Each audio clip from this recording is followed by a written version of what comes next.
کسی گاؤں میں سڑک کنارے برگد کا ایک درخت تھا جس کی جڑوں میں ایک سانپ نے اپنا گھر بنایا ہوا تھا۔ وہ سانپ بڑا زہریلا تھا اور اکثر وہ اس راستے سے گزرنے والے لوگوں کو کاٹ لیا کرتا تھا، جس کی وجہ سے کئی لوگوں کی موت بھی ہو چکی تھی۔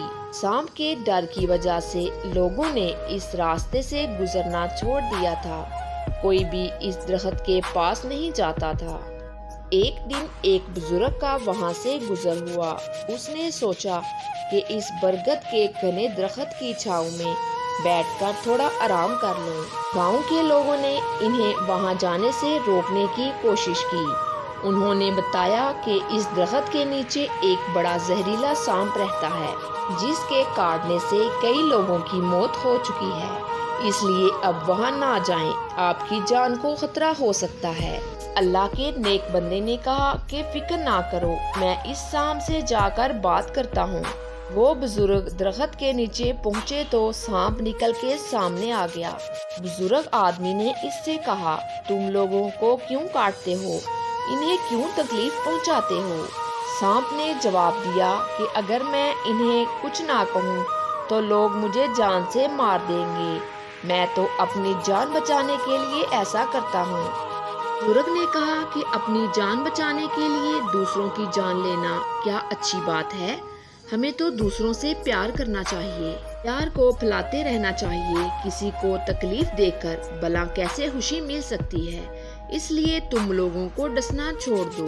یہ کہہ کر وہ وہاں سے چلے گئے۔ بزرگ آدمی کے الفاظ کا سانپ کے دل پر بڑا گہرا اثر ہوا۔ اس نے عہد کر لیا کہ وہ آج کے بعد کسی کو نہیں ڈسے گا، کسی کو تکلیف نہیں پہنچائے گا، وہ امن اور سکون سے رہے گا۔ اس نے اب لوگوں کو کاٹنا بند کر دیا تھا، لیکن سانپ کی اچھائی کا الٹا اثر ہوا۔ لوگوں نے جب دیکھا کہ سانپ اب کسی کو کاٹتا ہی نہیں ہے تو انہوں نے اس سے ڈرنا چھوڑ دیا۔ وہ جو کبھی اس کو دیکھتے ہی ڈر کر بھاگ جاتے تھے، اب اسے ایزی لینے لگے، اسے تنگ کرنے لگے۔ اب تو گاؤں کے بچے بھی اس سے نہیں ڈرتے تھے، وہ بھی اسے رسی سے باندھ لیتے اور گاؤں کی گلیوں میں گھماتے رہتے، چھڑی سے اسے مارتے۔ انہوں نے سانپ کی حالت بری کر دی تھی، اس کی کھال ادھر گئی تھی، اس کے جسم پر کئی زخموں کے نشان بھی تھے۔ لوگوں کے اس رویے کی وجہ سے سانپ بڑا دکھی تھا۔ اس نے لوگوں کے ساتھ بھلائی کرنے کی کوشش کی تھی، لیکن لوگ اس کا ناجائز فائدہ اٹھا رہے تھے۔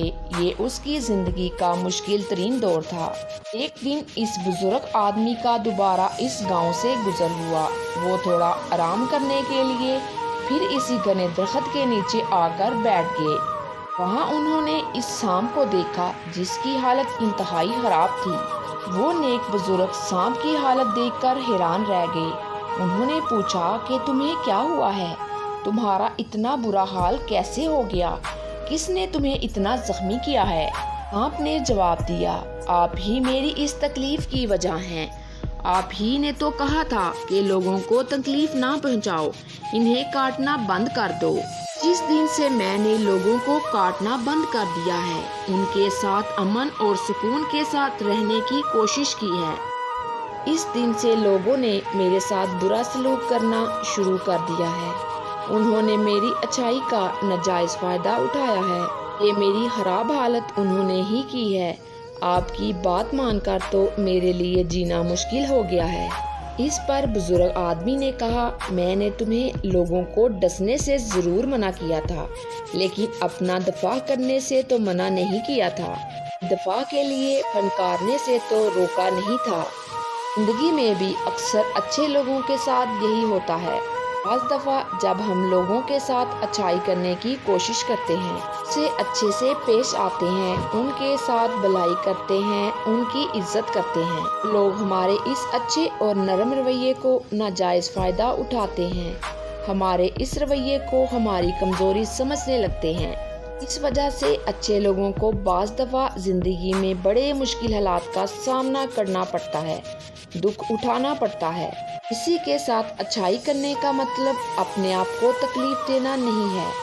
کسی کو عزت دینے کا مطلب اپنی بے عزتی کروانا نہیں ہے۔ دوستو، اگر آپ چاہتے ہیں کہ آپ کی لائف اچھی گزرے تو لوگوں کے ساتھ اچھائی ضرور کریں، تیز ضرور بنیں، لیکن اتنا بھی نہیں کہ کوئی آپ کو کھا ہی جائے۔ حالات کے مطابق بعض دفعہ انسان کو تھوڑا اکڑاؤ بننا بھی آنا چاہیے تاکہ لوگ ڈسپلن میں رہیں، تاکہ لوگ اس لائن کو کراس نہ کریں، کوئی آپ کو ایزی نہ لے۔